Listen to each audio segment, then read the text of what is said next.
Hello guys, तो इस lecture में हम इसका जो सर्किट एनालिसिस का थर्ड पार्ट है, circuit containing the inductor only, इसको डिस्कस करके चलेंगे। ठीक है, इसमें मैंने जो एसी सोर्स है उससे सिर्फ मैंने एक इंडक्टर को कनेक्ट किया हुआ है। इससे प्रीवियस लेक्चर में जो थे हमने क्या पढ़ा था, इसके पहले पार्ट में तो हमने क्या पढ़ा था कि सर्किट में सिर्फ हमने किसको कनेक्ट किया हुआ था, एसी सोर्स से एक रजिस्टेंस को कनेक्ट किया हुआ था। सेकेंड में हमने क्या स्टडी किया था, एक कैपेसिटर को कनेक्ट किया हुआ था एसी सोर्स से। ठीक है, थर्ड में हम क्या करके चलेंगे, इसमें रेजिस्टेंस कैपेसिटर की जगह हमने क्या कनेक्ट कर दिया, एक इंडक्टर कनेक्ट कर दिया। ठीक है, अगर इंडक्टर सिंपली क्या होता है कि आपने कोई भी कॉइल ली, उसको ऐसे बेंड किया हुआ है। ठीक है, ऐसे जैसे आपकी स्प्रिंग होती है ना, उस टाइप से बेंड किया हुआ है, तो इसको हम इंडक्टर बोलते हैं। यहाँ से देखो, मैंने ये जो आपकी पहली इक्वेशन है ये कैसे लिखी है, आप लोगों ने सेल्फ इंडक्टेंस एक टॉपिक पढ़ा था, सेल्फ इंडक्टेंस, उसमें एक इक्वेशन आई थी आपकी E = L di/dt।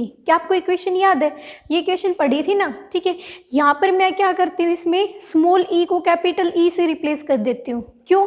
क्योंकि यहाँ पर जो EMF है उसको हम कैपिटल E से डिनोट कर रहे हैं। आप इसको स्मॉल e से भी डिनोट कर सकते हो, कोई प्रॉब्लम नहीं है, किसी से भी डिनोट करो। सिर्फ इसमें बता देना कि जो आपने EMF लिया है वो कैपिटल E लिया है, फिर स्मॉल e लिया है, एक बार लिख देना। ठीक है, बाकी ये एज इट इज लिखा हुआ है ना, di/dt, E = L di/dt। ठीक है, सेम टर्म है ये। ओके, आपकी इक्वेशन आ गई। एक बार इनको क्रॉस मल्टीप्लाई करना, क्रॉस अगर मल्टीप्लाई करेंगे तो यहाँ पर di की वैल्यू आपकी आ जाएगी, di = E, dt उधर चला जाएगा और L आपका नीचे आ जाएगा। इक्वेशन आ गई। अच्छा, ये जो आपकी इक्वेशन नंबर फर्स्ट है, E = E0 sin of ωt, ये मैंने कहाँ से लिखी है? अगर आपने यहाँ पर AC सोर्स को कनेक्ट किया हुआ है तो AC सोर्स का जो हमेशा वेरिएशन होता है वो कैसा होता है, साइनसॉइडल फॉर्म का होता है। तो इसका मतलब जो EMF जो प्रोवाइड करेगा AC सोर्स, वो या तो साइन की फॉर्म में होगी या कोस की फॉर्म में होगी। तो यहाँ पर मैंने इसको साइन की फॉर्म में लिया हुआ है। ठीक है, E = E0 sin of ωt, alternating EMF की इक्वेशन है, इसको हम इक्वेशन नंबर फर्स्ट मान लेंगे। इससे जो अब वो इक्वेशन है, इसमें आपको E दिख रहा है, आप इस E को किससे रिप्लेस कर दो, E0 sin of ωt, मतलब कि जो आपकी पहली इक्वेशन है उसको उठाकर आप यहाँ पुट कर दो, ये इक्वेशन आ जाएगी आपकी।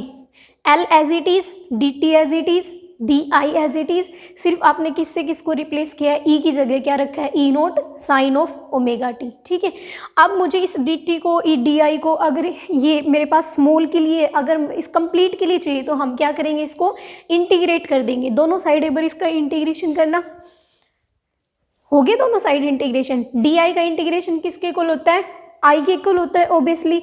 अच्छा, जो कांस्टेंट क्वांटिटीज़ होती है वो हमेशा, चाहे आप इंटीग्रेशन करो या फिर चाहे आप डिफरेंशिएशन करो, उसको तो हमेशा इंटीग्रेशन और डिफरेंशिएशन से बाहर ले लेते हैं ना कांस्टेंट क्वांटिटीज़ को। तो यहाँ पर कांस्टेंट क्या है आपका, E0/L। साइन ऑफ ωt का इंटीग्रेशन कितना होता है, -cos of ωt। इंटीग्रेशन कर रहे हो इसलिए t के साथ जो क्वांटिटी है उससे डिवाइड कर देंगे। अगर डिफरेंशिएशन करते तो क्या करते, मल्टीप्लाई कर देते ओमेगा से। इसमें क्या कर रहे हैं, इंटीग्रेशन, तो क्या आ जाएगा आपका -cos of ωt / ω। ठीक है, ये टर्म आ गई ना। यहाँ से सिंपली कुछ भी नहीं किया मैंने, साइन ऑफ ωt का इंटीग्रेशन लिखा है, -cos of ωt / ω। Negative sign को बाहर ली तो कंप्लीट के, बाकी term as it is, omega को L के साथ लिख दिया। ठीक है, अब इसमें ध्यान देने वाली बात यह है कि जो इससे प्रीवियस लेक्चर था उसमें हमने पढ़ा था कैपेसिटर वाले टॉपिक में कि जो आपका 1/ωc है उसको मैंने XC के इक्वल लिखा था, और जो आपका XC था वो क्या था, कैपेसिटिव रिएक्टेंस था। इसी तरह से जो आपका ωL होगा ना, उसको हम XL के इक्वल लिखेंगे, और जो यहाँ पर XL होगा वो क्या होगा आपका, इंडक्टिव रिएक्टेंस। ठीक है, जैसे आपका कैपेसिटर के केस में वो रेजिस्टेंस था, इसी तरह से जो आपका XL होगा वो क्या होगा, इंडक्टर के केस में रेजिस्टेंस होगा। एक तरह से रेजिस्टेंस ही है लेकिन इंडक्टर के केस में रेजिस्टेंस है। ठीक है, तो इसको मैंने बोल दिया इंडक्टिव रिएक्टेंस। ठीक है, XL। अच्छा, ओम्स लॉ क्या कहता है, V = IR, तो I की वैल्यू किसके इक्वल आ जाएगी, V/R के इक्वल। अगर EMF लेके चल रहे हैं तो V को E से रिप्लेस कर देंगे। यहाँ पर रेजिस्टेंस क्या है, इंडक्टर के केस में XC। ठीक है, सॉरी XL, तो यहाँ पर जो I है सॉरी जो E बाई एक्सएल है, क्या उसकी जगह हम I लिख सकते हैं? ऑब्वियसली लिख सकते हैं।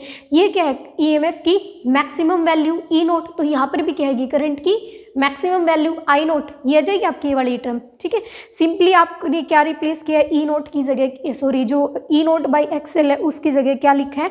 I नोट, ओम्स लॉ से लिखा है। ठीक है, और I नोट की वैल्यू किसके इक्वल हो जाएगी? E नोट बाई एक्सएल की इक्वल। अब एक बार ये I की वैल्यू और एक बार E की वैल्यू, दोनों को कंपेयर करके देखना। एक साइन की फॉर्म में है और एक कोस की फॉर्म में है, तो साइन और कोस की फॉर्म में है तो इनमें हम फेस डिफरेंस फाइंड आउट नहीं कर पाएंगे ना। या तो दोनों किसकी फॉर्म में होनी चाहिए? साइन की फॉर्म में होनी चाहिए, या फिर जो आपकी दोनों इक्वेशन है वो किसकी फॉर्म में होनी चाहिए? कोस की फॉर्म में होनी चाहिए। तो देखो इसको चेंज करके चलेंगे, कोस ऑफ ओमेगा टी को हम साइन में चेंज करके चलेंगे। कैसे चेंज करेंगे साइन में? अगर मैं यहाँ पर नेगेटिव साइन लगा रही हूँ तो यहाँ पर आपका नेगेटिव आएगा। ठीक है, याद रखना, मैं आपको ट्रिक बता रही हूँ। अगर यहाँ पर मैंने प्लस पाई बाई 2 करते ना तो यहाँ पर भी प्लस ही लेते हैं। अगर मैं यहाँ पर माइनस पाई बाई 2 कर रही हूँ तो यहाँ पर क्या आ जाएगा? माइनस आएगा। ठीक है, ओमेगा टी माइनस में पाई बाई 2। और या तो आप पाई बाई 2 एंगल को एडिशन करो या फिर आप पाई बाई 2 एंगल का चाहे सब्ट्रैक्शन करो। हमेशा साइन किस में चेंज हो जाएगा? कोस में चेंज हो जाएगा, और जो कोस होगा वो किस में चेंज हो जाएगा? आपका साइन में चेंज हो जाएगा। ठीक है, ये टर्म आ गई आपसे। यहाँ से ये नेगेटिव पॉजिटिव हो गया यहाँ से, तो I is equal to I naught sine of omega t minus pi by 2 लिख दे इसको। ये वाली टर्म मैंने इससे पीछे वाले 2 लेक्चर छोड़कर उससे जो लास्ट लेक्चर था उसमें बहुत अच्छे से बताया था कि आपका एंगल्स को हम कैसे चेंज करते हैं। आप पीछे यूट्यूब में आप जाके देख लेना, पीछे एक लेक्चर है उसमें बहुत अच्छे से एक्सप्लेन किया हुआ है मैंने। ओके, यहाँ पर मैं इतनी डिटेल से आपको नहीं बताऊंगी, सिर्फ ये बताऊंगी कि इसको मैंने इससे रिप्लेस किया है। समझ रहे हो कैसे लिखा है? ट्रिक भी बता दी मैंने आपको। अगर आप नेगेटिव में लेके चल रहे हो तो यहाँ पर माइनस पाई बाई 2 करोगे, और अगर यहाँ पॉजिटिव लेके चल रहे हो तो यहाँ क्या करोगे? प्लस पाई बाई 2 करोगे। याद करने के लिए सिर्फ ट्रिक, ठीक है, सिर्फ याद करने के लिए बताया। वैसे इसका ये कोई लॉजिक नहीं होता, ओनली आपका क्रैम करने के लिए। ठीक है, ये आपकी सेकंड इक्वेशन आ गई। अब आप एक बार फर्स्ट और सेकंड इक्वेशन को कंपेयर करना, क्योंकि आपको यही चाहिए था ना। एक तो आपको I की चाहिए थी वैल्यू और एक आपको किसकी चाहिए थी? E की चाहिए थी। 2 इक्वेशन चाहिए थी ना, ताकि हम इनकी वेव फॉर्म कर सके। तो ये देखो, इसका फेस कितना है? Omega T. इसका फेस आपका कितना है? Omega t minus pi by 2। दोनों के बीच में फेस डिफरेंस कितना हो जाएगा? एक बार दोनों इक्वेशंस को सब्ट्रैक्ट करना। Omega t minus pi by 2 और minus omega T. Omega T से ओमेगा टी गया, क्या बचा आपका? पाई बाई 2। तो जो आपका फेस डिफरेंस आएगा दोनों में कितना आएगा? पाई बाई 2 फेस डिफरेंस आएगा। ठीक है, क्योंकि दोनों साइन के फॉर्म में, इसलिए हम इनको फेस डिफरेंस इनका फाइंड आउट कर सकते हैं। तो दोनों के बीच में फेस डिफरेंस कितना आ गया? पाई बाई 2। इसमें इसका face omega t minus pi by 2 है, इसका फेस है आपका ओमेगा टी। कौन सी वाली इक्वेशन का फेस ज़्यादा है? जो आपकी करंट वाली इक्वेशन है उसका फेस कितना है? Minus pi. ओमेगा टी में से हम कुछ सब्ट्रैक्ट कर रहे हैं ना, पाई बाई 2 सब्ट्रैक्ट कर रहे हैं, इसका मतलब इसका फेस क्या है? कम है। कम है ना, करंट की वैल्यू ई से पाई बाई 2 कम है। ठीक है, बल्कि जो आपका करंट का जो फेस है वो पाई बाई 2 कम है, किससे? ई से। और कम के लिए हम क्या वर्ड यूज करेंगे? लैग। ठीक है, तो यहाँ पर मैंने लिखा है current lag EMF bye an angle of the pi by 2। Current की वैल्यू वो ईएमएफ से लैग कर रही है, मतलब पीछे है करंट, पाई बाई 2 पीछे है ना, क्योंकि ओमेगा टी में से मैंने पाई बाई 2 सब्ट्रैक्ट कर दिया, तो कुछ सब्ट्रैक्ट किया है तो ये क्वांटिटी क्या आएगी? छोटी आएगी ना। तो इसका मतलब ये जो फेस है इसका आई का, करंट का जो फेस है वो पाई बाई 2 क्या है? कम है ईएमएफ से। अब देखो इनमें कैसे ड्रॉ करेंगे वेव फॉर्म। आपकी जो ईएमएफ है उसकी तो सिंपल आपकी वेव फॉर्म हो जाएगी E nought sine of omega t. Sine का ग्राफ यहाँ से 0 से स्टार्ट होगा, साइन ऑफ ओमेगा टी। ठीक है, इसमें क्या है आपका? ओमेगा टी में से कुछ सब्ट्रैक्ट कर दिया पाई बाई 2। इससे प्रीवियस लेक्चर में जब मैंने इसको ऐड किया था, पाई बाई 2 को अगर ऐड किया था तो हमने ऊपर से सब्ट्रैक्ट किया था, और जब कुछ क्वांटिटीज को हम सब्ट्रैक्ट कर देंगे तो माइनस पाई बाई 2 मतलब कि नीचे जाएगा ना, 0 से नीचे होगा नेगेटिव माइनस पाई बाई 2। तो माइनस पाई बाई 2 से क्या कर दिया? इसको स्टार्ट कर दिया यहाँ से। दोनों के बीच में फेस डिफरेंस कितना होगा? पाई बाई 2। अगर ये आपका 0 है, ये पाई है, तो यहाँ पर ये कितना होगा आपका? पाई बाई 2 होगा। ठीक है, आपका कितना होगा? ये यहाँ पर पाई बाई 2 होगा। तो दोनों के बीच में फेस कितना हुआ आपका? पाई बाई 2 का ही डिफरेंस आ रहा है ना, आप देख रहे होंगे यहाँ से पाई बाई 2 का ही डिफरेंस है। ये जो आपकी करंट है, ये जो डॉटेड लाइन है, ये करंट की वेव फॉर्म को रिप्रेजेंट कर रही है। तो करंट की वेव फॉर्म क्या है? π/2 फेस नीचे होगी ईएमएफ से। समझ रहे हो ना कैसे ड्रॉ किया है? ये इक्वेशंस लिखी हुई है दोनों की, ये जो पहली इक्वेशन है दूसरी इक्वेशन वो उठा के लिखी हुई है। ये ईएमएफ के लिए ये ऊपर वाला ग्राफ जो डार्क लाइन से है, इसलिए इसकी इक्वेशन क्या हो जाएगी, E = E0 sin of ωt।